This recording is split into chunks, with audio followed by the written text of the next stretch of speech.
I'm sure many of you have holidayed in Majorca at some stage. Beautiful Mediterranean island.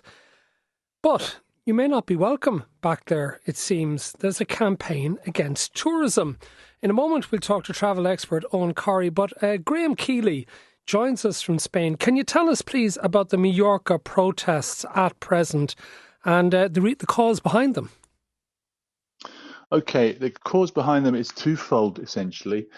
People in Mallorca are saying that the rise in tourism on the island is pushing up the price of housing for local people. They say they can't afford to live locally because people are renting out their properties for tourist flats, which is pushing up the price. They also say the place is simply becoming overrun with tourists, and they say it's essentially a reasonably small island, and yet the place is swamped. The roads are just jammed. All the other amenities are also full up with tourists in the summertime, and it's too much. Basically the island has reached its limits. Okay, and what are they doing about this? You mean the authorities? No, the protesters first, then the authorities. Okay, the protesters had a massive protest last weekend. They say they're going to plan more protests later in the year, although no dates have been fixed for that. What they're asking, amongst other things, is that people who have not been on the island for 5 years should not be allowed to buy property there. They say this foreigners buying property there is pushing up the price of housing, and there's not enough housing left for other people. They say there's also a great lack of social housing or affordable housing on Mallorca. And then what has the response of the authorities to that? Well, it's been interesting. Marga Prohens, who's the president of the Balearics regional government, said in an interview with a local paper at the weekend that basically the era of mass tourism has come to an end. And she was saying what we must go for now is quality tourism. She is a conservative politician who said that her authorities have passed a project to guarantee 700 more homes on the island, and was also going to make more social housing available. Obviously, these things take time, and it remains to be seen whether it's going to satisfy the protesters, who may be impatient for quick change. Could they cut off their nose to spite their face? And that how important financially, economically, is tourism to the island? It's vital. It makes up something in the region of 40% of GDP for the island. So they don't. It would be stupid to bring in restrictions which would harm that industry, because obviously it guarantees lots of jobs, at least in the summer months. What one tourist expert that I talked to said was perhaps what needs to be done is to try and encourage out of season tourism, i.e.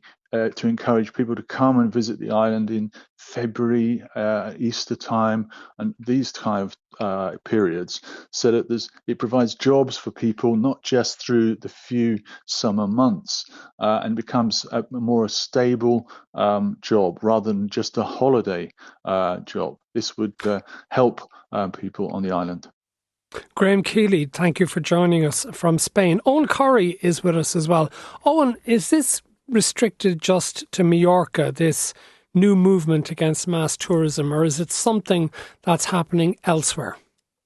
Yes, Matt, it's something that is surprisingly spread to areas which, as Graham alluded to there, depend very heavily on tourism. We saw protests in the Canary Islands a little bit earlier. For many years, there have been pinch points. Dubrovnik, Barcelona, Venice have strong movements which are protesting against the over-tourism, or more likely the management of tourism, that they all seem to arrive, all the cruise ships in the bay at the same time. Interesting what's happened in, first of all, the Canaries and in the Balearics, that these are economies so dependent on tourism. I did expect the turnout to be a lot smaller than they were, but there seems to be a force behind this, which is surprising me and surprising the authorities as well. The usual complaint, Matt, is about tourism is nuisance behaviour, all that noise and the late night stuff. We've had that for years. And also the pressure that Graham alluded to, health services, roads, waste management, water supplies. But I think what's emerging, it's not new, but it's emerging very strongly, is that local grievances about rent prices and housing are now being transferred into a backlash against tourism. Which actually has happened to a small degree in Dublin as well, hasn't it? Where we have all of the complaints about new hotels being built in Dublin city centre allegedly at the expense of housing. What happened years ago was you had a Gillian Bowler or a Joe Walsh and he contracted a hotel. What's happened with the advent of the internet has been first two things, and low cost aviation, that people have moved out for longer periods. We have a lot of Irish people, about 80,000 Irish people winter out in Spain. And also everybody is contracting to tourists now. You have the facility through Airbnb, Vrbo. So that is doing things to the short-term rental market that people aren't really sure. They look at what people are earning from renting to tourists versus what they can to rent to people who are actually working in the tourism industry. You've got to remember, it's not just the locals. There's a big influx of population during the summer into the Balearics for the people who need to work in the tourism industry. And they're finding the cost of living being pushed out. First place they're looking to blame for this is tourism. I'm not sure the cause and effect is as clean as that, but that's certainly what we're hearing from the protesters. Can it make it unpleasant for the tourists who discover that suddenly locals may be rude and surly and possibly even at times violent towards them? I doubt it. There's a very strong tourism culture in the area. You will see posters and a bit of graffiti. You will have, but I think most tourists will continue to go to Spain, and we're going in increasing numbers. The overall tourism into Spain for the first 3 months of the year, the figures just out a few days ago, is up about 12%. People like it as a familiar market from Northern Europe, but Ireland is even higher. It's up by nearly 20%.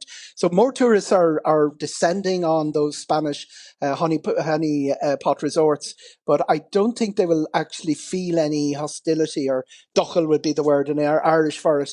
The protests would be probably more, they tend to be earlier in the day, around midday, and they're more directed at the authorities. They're more directed at bringing home a message to the local politicians than to making the tourists feel unwelcome.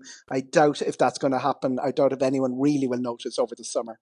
And Eoghan, if the main issue is the cost of living for local residents, and particularly the cost of accommodation, do they have a right as well, though, to be sometimes a little bit fed up with the behaviour of people who visit, who perhaps do drink and take drugs in a way that they might not necessarily do at home, making it perhaps uncomfortable and unpleasant for the residents?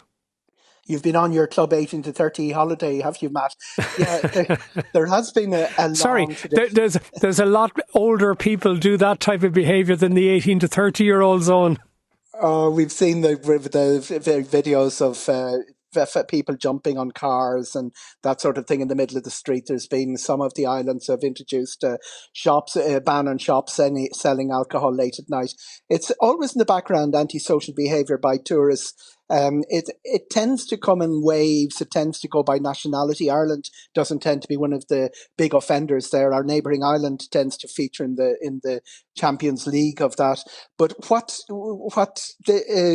happens when you have a protest against tourism is that becomes another factor. A confluence of different things get voiced and aired on. A sense of outrage takes over on social media, and then you can muster together a protest. The other important thing, and it is an issue, you mentioned the housing thing, which is an issue in Ireland, and not just in Ireland, in cities like Galway, or in Dublin, not just in Dublin, in cities like Galway as well. You'd also have pressure on any tourist point in any part of Europe, including the west of Ireland. Farmers trying to get their hay in July on the Ring of Kerry and on the roads of West Clare for many years have been saying tourism is great. It brings economic benefits to the country. But let's have a way where there's some sort of compromise between those who live their lived lives in this environment, in these beautiful environments. And I think there's probably more a realization of that across Europe. It'll be an issue at the European election in many countries. I think what the protests will probably achieve is concentrate minds and get people to think more about when you're accommodating tourists, let's think of the locals as well.